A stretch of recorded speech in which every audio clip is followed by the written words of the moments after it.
इब्राहिम और उसके भूले हुए बेटे इस्माइल की बाइबल कहानी विश्वास, वादे और जटिल पारिवारिक गतिशीलता की कहानी है। यह इब्राहिम के साथ ईश्वर की वाचा, इस्माइल के जन्म और इसहाक के माध्यम से ईश्वर के वादे की अंतिम पूर्ति को छूता है। इब्राहिम, जिसका मूल नाम अब्राम था, को परमेश्वर ने कई राष्ट्रों का पिता बनने के लिए चुना था। परमेश्वर ने इब्राहिम को अपनी मातृभूमि छोड़ने और एक नई भूमि की यात्रा करने के लिए बुलाया जो वह उसे दिखाएगा। उत्पत्ति 12:2 में परमेश्वर ने इब्राहिम से वादा किया, मैं तुझसे एक बड़ी जाति बनाऊंगा और तुझे आशीष दूंगा, मैं तुम्हारा नाम महान करूंगा और तुम आशीष बनोगे। इस वादे के बावजूद इब्राहिम और उसकी पत्नी सारा, मूल रूप से सराय, कई वर्षों तक निःसंतान थे। सारा बांझ थी और जैसे जैसे साल बीतते गए उनके विश्वास की परीक्षा होती गई।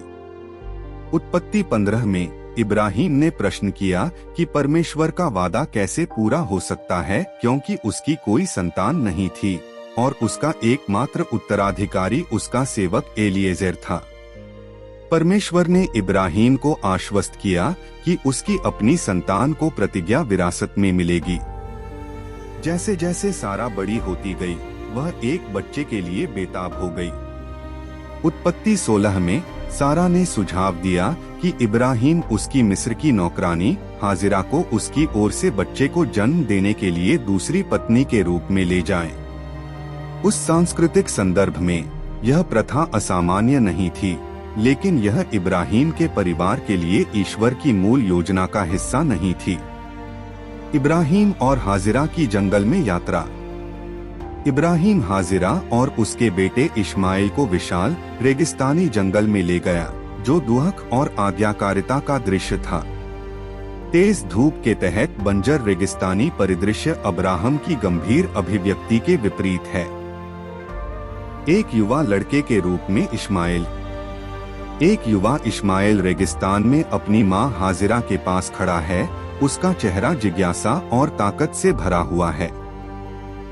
हागर, एक प्यारी और सुरक्षात्मक मां, उसका मार्गदर्शन कर रही है।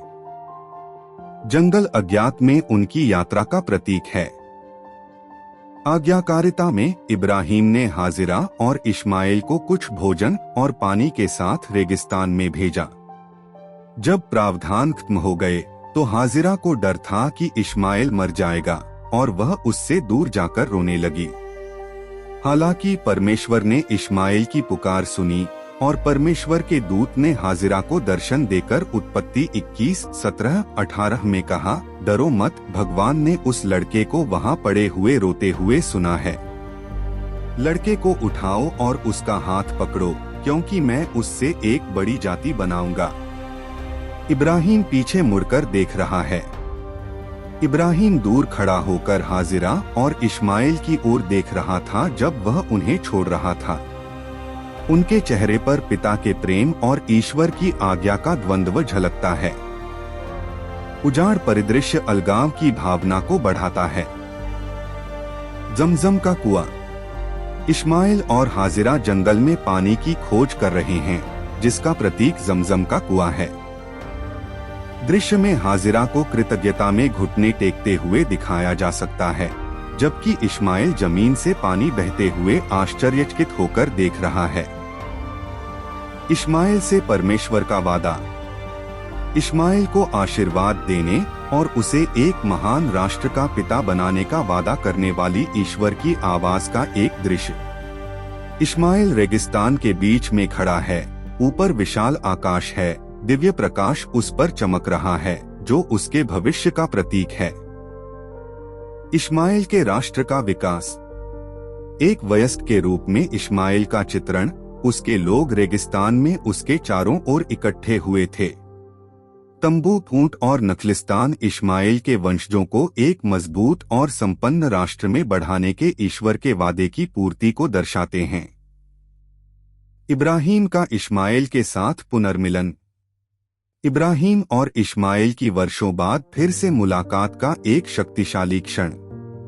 परिदृश्य शांति और संकल्प है, जिसमें पिता और पुत्र विशाल रेगिस्तानी आकाश के नीचे आलिंगनबद्ध हैं। ईश्वर ने पास के पानी के कुएं में हाजिरा की आंखें खोलीं और वे बच गए। इश्माएल जंगल में बड़ा हुआ और एक विशेषज्ञ तीरंदाज बन गया। अंततः वह पारान के रेगिस्तान में बस गए और एक मिस्र की महिला से शादी कर ली। परमेश्वर के वादे के अनुसार इश्माएल 12 पुत्रों का पिता बन गया।